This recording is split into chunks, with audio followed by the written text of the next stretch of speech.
roll up.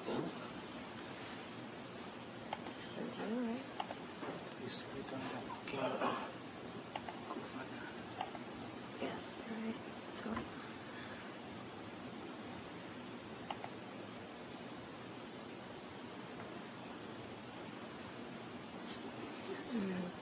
Okay, thank you.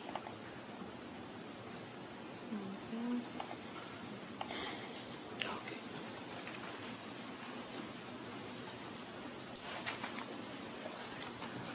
Good afternoon. I feel indeed very privileged to stand to talk to this distinguished audience. Well, the Nigerian solid minerals, a subsector where I come from or where I belong to, is still to a very large extent pedestrian. But it hasn't always been like this. A lot of factors had contributed to it. But I think that there are two major inhibitors to this pedestrian nature of the Nigerian solid mineral subsector, and that's what you see there. You see these bottlenecks inhibiting robustness of the mining sector to generate maximum revenues and operate with environmental friendliness, plus absence of effective mechanism to tie in royalties accruing to the communities to appropriate community development projects. And what you have is underdeveloped and worse off host communities. And you see, since the morning, I've been listening to most of the presentations that are going on there. Clear examples of where you had issues were always Nigeria, and as we go ahead now, I'm going to tell you why. In the first prong, you will see what the major problem we have in Nigeria is that we suffer from what everybody knows as a Dutch disease. We overdepend on our crude oil revenue. We don't have any well-articulated, until recently, I must say, my friend from the ministry would tell us what the ministry is doing. But hitherto, there was an absence of a well-articulated environmental assessment policy for the solid mineral subsector. So people got into that business without this IEA, in any focus.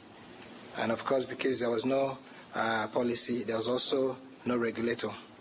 And then you had unstructured, stroke primitive mining operators. You also have hitherto too, because the government is also, with the help of the World Bank and the IFC, they're trying to, I think they've just concluded for the past 2 years, the new tax and fiscal regimes, that we're hoping to get into, be signed into law shortly. And what we'll have there is a lot of widespread artisanal and primitive mining techniques that does not, generate enough output to generate the appropriate royalties for effective community development. And of course, everybody knows, everybody who's been privileged or who's had any business to do with Nigeria knows that we suffer, the death of infrastructure. And this is very key, to our country becoming a mining destination. I just want you to take a look at this. This is what goes on in my country. And this is what you see in other places. The pictures tell the story themselves. Well, what has occasioned all this? We don't have, I put it, low access to long-term credit facilities for bankable feasibility studies. These things are actually non-existent. They're not there at all. Of course, everybody's talked about it, the absence of quality, human capital and human capital building institutions for the solid mineral subsector. I think the World Bank also, in what they're trying to do for the subsector in Nigeria, is also, looking into this. But I don't think the World Bank efforts, would solve the problem, because it's interventionist. It's supposed to be there for a very short while, And hitherto too, I use this word hitherto because I dare to say that now, with the involvement of the World Bank, government policy, on the solid minerals development is quite impressive. But again, there's a very strong thing, when you're not able to use, what you can generate from your local market to support your local industries, and Nigeria is a country that's lived on import substitution for a very, very long period, and this has continued really. Well, the second prong which is the second arm of the program, is a set of, an effective mechanism to tie in royalties according to host communities to appropriate, economic development projects. And this is due to corrupt community leaders. I had a story of one of our presenters who said some chiefs, went all the way to Peru to go and tell them that share wasn't doing good. I wanted to stand up and say that could have been very big business for him, because I'm sure some competitor could have sponsored, those chiefs to go to Peru to go and try to disrupt some other person's operations. This is a very major problem we have in Nigeria. Our community leaders are, with a lot of respect, very susceptible to corruption. They're extremely, in most cases, very dishonest and self-serving. And we have also, poor government regulation. We're hoping that by the time the new tax and fiscal regimes come into place, the poor government regulation would have been a thing of the past. I put it here because that law is still not up and running. And of course, when you have all this, what you have is fiscal indiscipline. What am I recommending? You see, the last speaker saw some technical support, that had been given to Peru, from the IFC. If that could be extended to us to be able to have proper bankable feasibility studies for medium-scale miners in Nigeria, it's going to help us a lot. It's like I said, if we started, I said to you, there was no access to venture capital. There's none. There's no window in our Nigerian financial system where you can be able to get venture capital. And what the program that the World Bank is running for us now actually does not, carry what you can call a bankable feasibility study. It just has preliminary and baseline studies that might not be able to also attract any kind of investment or the proper kind of investments in developing a proper mine. Well, I also think, there should be a codification of environmental policy for solid mineral sector, and then we set up a strict regulatory compliance agency. I understand, that the Ministry of Solid Minerals Development has set up that unit now, and the woman who is in charge actually came on this trip. Maybe before the end of the session, she could come and also tell us what, they intend to do. I think it might be proper if the World Bank, could also assist in sourcing funding for integrating infrastructure and mining projects. This is very key. This is very key for any country that wants to be a mining destination. I don't see any country, who wants to do industrial minerals being able to do this without the appropriate, infrastructure, especially the rail lines. This might sound very strange. They don't work in Nigeria. So how are you going to run a mine without the rails? How are you going to run products that are competitive like industrial minerals like bentonite and barite, whose international prices are quite low? The cost of taking them from your mining sites to the seaports knocks you out of business. I also think that there should be capacity building assistance for improving technical capacity of local indigenes to any employment in the mining industry. You see, there is something to say get into a business. It's nothing to say this is what you can do there. Employment can come in so many forms. I mean, people who are gatekeepers and who are security guards are all employed, but they're not part of this integral thing, and they can't be able to transfer whatever knowledge that they have, to their children and the generation unborn. So I think that, World Bank, government, Nigerian government, anybody, NGOs should be able to look at these very integral and key aspects of developing the subsector. We're talking about dedicated accounts for royalties due to communities, but then there are issues there. And these issues are, who will be the custodian? The corrupt community leaders? How are we going to monitor disbursement for effective community development projects? And what roles can the multilaterals play?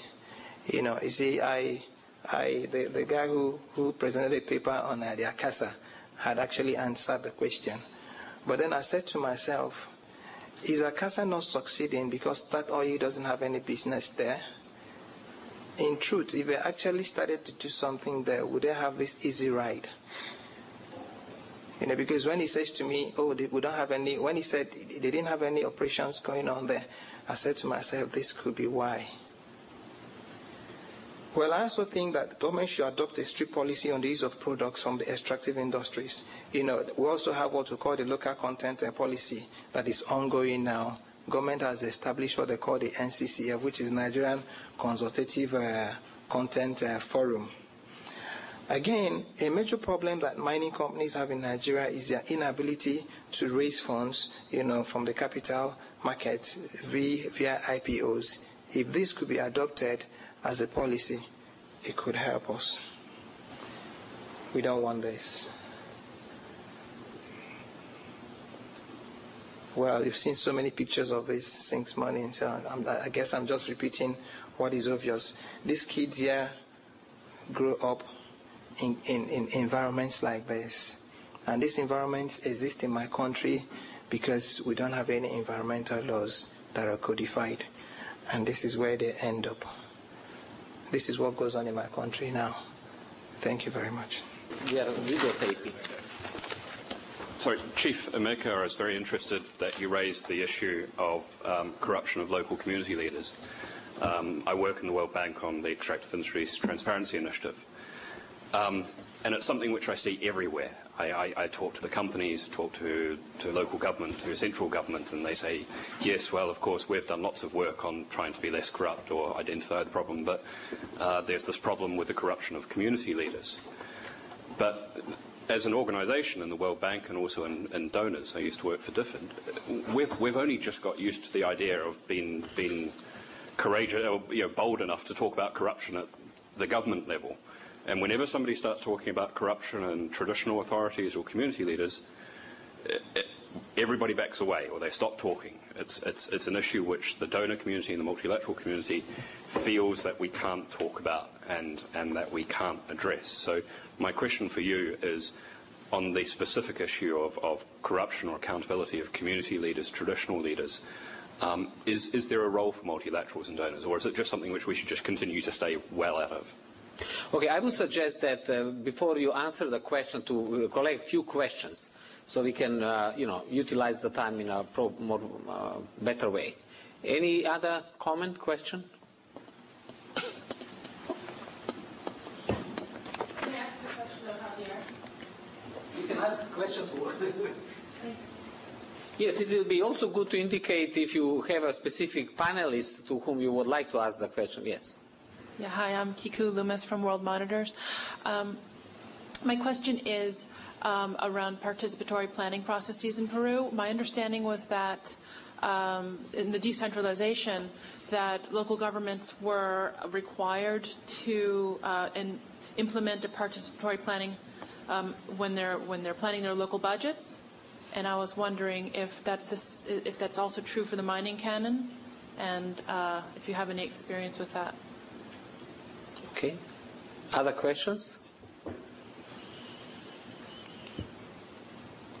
Okay, looks like we will end up on time for coffee. So why don't we start with Nigerian? Thank you very much, sir. Corruption can be tackled, and it's very easy to deal with. You see, the way you deal with corruption is to run a transparent investment program. If a community knows that they have 2 million ounces of gold valued at $1 million, it might be very difficult to get the community leaders to tell them, listen, what we're going to get in here is $100,000. But what happens in my country is that most of the times, these people are not aware of what these mining companies or communities come to do. You see, when NGOs and the World Bank come, they say, okay, fine, no, you can't get into the community, we are still planning. If we had a bankable feasibility study that could show that this project is going to benefit or is going to accrue, so much money is going to accrue to this community, and X that could be used to do X and X this. You see, Nigeria is the only country, I'm sorry to say, that I was reading a book, and they said what it costs to build a Sheraton in Nigeria could have built 4 in locations in the Western world. Because we don't have access to these things, we don't have access to this information on the internet, nobody knows how much these things cost. So if it was possible for us to be able to run, not just studies, but bankable feasibility studies that take care of everything, then we don't need to talk about corruption. It can be tackled. And then whoever it is that now wants to sustain the community will be very easy to identify. Thank you, sir. I hope I dealt with it. Thank you, sir. But how do you see the role? Because that was an interesting question, and I think that's the question which the World Bank and the other donors are always faced with. What will be the entry point for the bank or for the donor community? Not to look like imposing from outside, but basically helping from inside to really address this issue. The entry is simple. The entry is funding. And we're just not looking for investment funding. We're looking for funding that can be able to get information. I can give my own personal experience. The government had written to my company and says that a Chinese company wanted to import from Nigeria 3 million metric tons of iron ore annually. And in the process, this was a government agency they called NIPC. I was invited to make and I said to them, no company in this country can remove 1 ton of iron ore. We have 5 billion metric tons. And why can't we remove this? Because first and foremost, we do not have the infrastructure to be able to remove it, and we do not have the funding to be able to do appropriate mining. And this company now comes and says to me, okay, fine, we're ready to put in money into your business. We're ready to put in $200 million, but there's going to be a condition. The condition is that you're going to give us a bankable feasibility study carried out by either company A or company B that we're going to recommend. And what we need this bankable feasibility study is that if we invest against their study and we lose money, they're going to pay us back. If you don't have people to support you to get that kind of study, you can't get funding. All you just need to do is get in and give people artisanal mining they can be able to eat. What happens when you find a situation where you get into an artisanal mine that gets too deep? There are minerals that occur at 200 meters, 300 meters. I mean, what happens when these people can no longer use shovels and diggers to bring these things out? But if you had, IFC, government, NGO, anybody, not giving any mining community or mining company any money, but bringing in technical expertise to be able to help them build a bankable study. I mean, with that, I can walk into any bank and I get money. This is the key. The key is studies that are properly well documented, properly studied, that takes care of everything, infrastructure, job creation, roads, whatever. Not just the project as how much you're going to make, but the other ancillary, branches that make up the olive tree. Thank you, sir. Thank you. Javier?